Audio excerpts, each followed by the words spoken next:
All right, welcome to this explainer. Today, we're going to unpack the massive new update to the Linkspreed UIID API v1 cookbook. Now, if you've been following the decentralized web space for any amount of time, you know that zero trust identity has been this fascinating, almost theoretical concept for a while now. But today, we're taking those abstract concepts and moving them straight into practical, cross-platform implementation. We're going to look at exactly how you, as developers, are now fully empowered to integrate this tech seamlessly.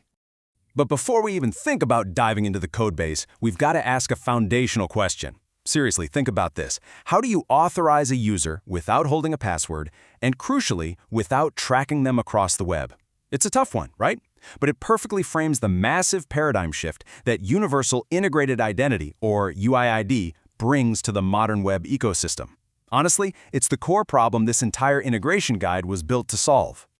So here's our rapid-fire roadmap for today. We're going to cover the Zero Trust Identity layer, sovereign identity primitives, the 5 languages workflow, API endpoint coverage, and wrap up with offline testing and security. Let's just jump right in. Okay, Section 1, the Zero Trust Identity layer, building a passwordless future. The cookbook kicks things off by putting a firm definition on this tech. UIID is a production-grade way to achieve highly secure user recognition. The big takeaway here? It lets your systems identify users without sacrificing a single shred of their privacy. It relies entirely on sovereign identity principles, which means it completely fundamentally removes the need for centralized passwords. A real game changer. Moving on to Section 2, sovereign identity primitives explained. Let's break down the architectural concepts. This concept right here brilliantly illustrates the core duality of the entire UID system. On one side, you've got the core ID. Think of this as the permanent, cryptographically unique anchor of a user's digital existence. But on the other side, we have aliases. These are disposable, contextual sub-identities that are totally isolated for individual applications. It's an elegant way to balance functionality and privacy. You have your reliable anchor, sure, but you actually interact through these anti-tracking aliases, which structurally prevents cross-app tracking. And when you take these advanced primitives together, they build an incredibly secure ecosystem. Imagine locking down data as an immutable node, where the user literally holds the only key for deletion. Then you leverage shared buckets to allow real-time collaboration between identities, all within that same secure context. Finally, smart tags step in to handle silent cross-site identity detection, but without ever creating a tracking vulnerability. It's all about ensuring the ecosystem doesn't just turn into another massive tracking vector. So, having established the foundational theory of these sovereign primitives, the obvious next step is figuring out the how. How do we actually deploy this identity-centric architecture in the real world? How do we take it from a clever concept to a live production server? That brings us to Section 3, 5 languages, 1 workflow. Let's talk developer experience. I have to say, the sheer breadth of support here is just incredible.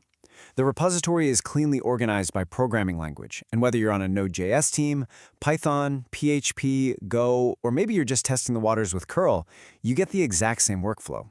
It provides consistent, runnable examples, client SDK wrappers, and native test suites for 5 distinct environments. Basically, no developer gets left behind. And getting started is ridiculously simple and standardized. It's basically a 3-step sprint. Change directory into your language of choice, install the dependencies natively, and run the test suite. That's it. You can literally move from cloning the repository to running live identity tests in a matter of seconds. Now for Section 4, complete API endpoint coverage, end-to-end implementation. 9. That is the magic number of critical modules from the UIDID API 1 spec that are now fully implemented in testable, end-to-end across every single one of those language tracks. The cookbook doesn't cut corners. It provides complete coverage encompassing everything from OIDC authentication and app management all the way to webhooks, auditing, and ecosystem trust. To really see this depth in action, you just have to look at the alias network module. You aren't just creating identities here. You're managing their entire lifecycle. You can spawn a sub-identity, pause it if you detect suspicious activity, lock its immutable data nodes, and ultimately permanently purge the identity from the entire ecosystem if needed. It gives you absolute, fine-grained control right out of the box. Okay, last up, Section 5, offline testing and security. This is where we see production readiness built in. The way they handle local testing is absolutely crucial. The cookbook includes a new Docker Compose file. By running just a single command, your team can spin up an entire Express-based mock server locally. And why does this matter? Well, because you can validate incredibly complex workflows, like refresh token handoffs or webhook pingbacks, entirely offline. Once it works there, you just point the exact same code to production. Plus, they definitely don't leave security to the footnotes. The documentation basically forces you to build securely from day one. You're shown exactly how to verify every single webhook payload against signature headers. Because UIID bearer tokens expire in just 3,600 seconds, you are forced to handle short-lived refresh token flows seamlessly. It builds those secure habits directly into your developer muscle memory. Which brings us to this perfectly summarized quote from the source material. This update is a comprehensive bridge between theoretical identity-centric architecture and practical cross-platform implementation. Ultimately, this toolkit delivers on its promise, for sure. It takes those highly abstract zero-trust concepts of Web 4 and transforms them into an actionable, highly structured, and testable environment for us modern application developers. So, I'll leave you with this final thought to chew on. Are you ready to build a web where seamless authorization and uncompromising user privacy actually exist side by side? As you look toward your next architecture sprint or map out your product roadmap, consider how utilizing these sovereign identity tools might fundamentally change the way you build trust on the web.